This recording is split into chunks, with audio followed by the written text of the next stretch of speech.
Artificial intelligence is here to stay, and St. Kitts and Nevis will have to find ways to engage technology and use it to boost productivity, so explained IT professional Rodney Browne.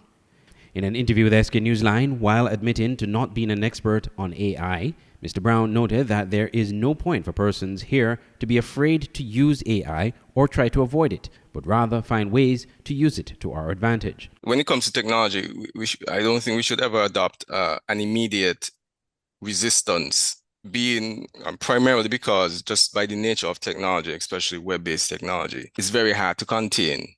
And if it is that other countries or other individuals within certain countries are moving towards understanding it better, utilizing it, it would be somewhat foolish for us not to at least investigate, look, try to understand it at the very least, as opposed to closing off and saying you don't want to have anything to do with it. Persons or the decision makers, etc., across various fields should be at least empowering their companies, their entities, their departments, etc., to better understand what it is happening in the AI space, and in fact see how they could leverage whatever it is to be more productive, to be more engaged in the space. Having said that part of it, is also incumbent upon us we can ourselves implement and adapt regulations that may provide better guardrails for the use of AI in certain instances, data collection, etc., because that is where we're moving to on the global scale.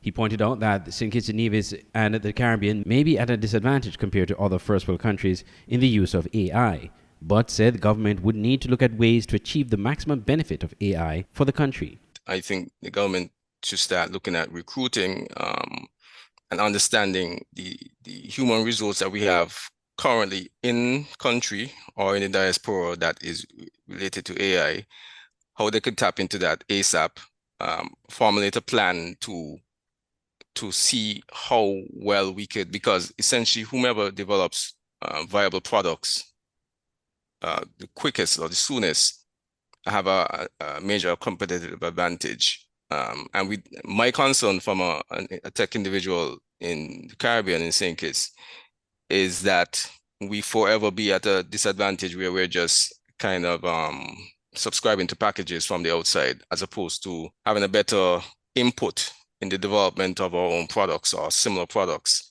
On Wednesday, during the IMF annual spring meetings in Washington, D.C., there was a session on AI, where experts and stakeholders debated the merits and challenges of AI. That this is no longer the old AI that we are used to from the 2010s. We are in a new paradigm. The old paradigm of the 2010s, which was all about deep learning, had a large impact on our world and on lots of organizations.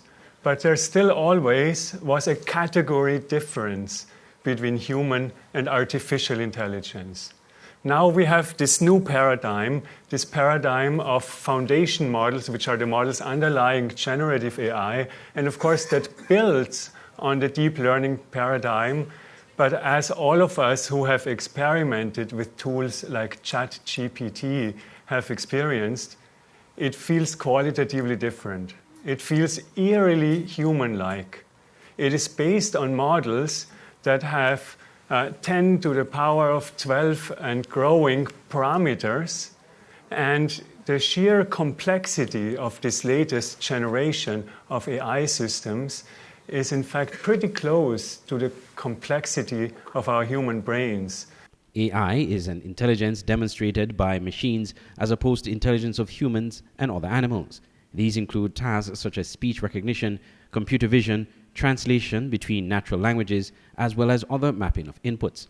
There is much enthusiasm worldwide for accessible AI products such as ChatGPT, which is a form of generative AI, a tool that lets users enter prompts to receive human-like images, text, or videos that are created by AI. I'm Andre Huey for SKN Newsline.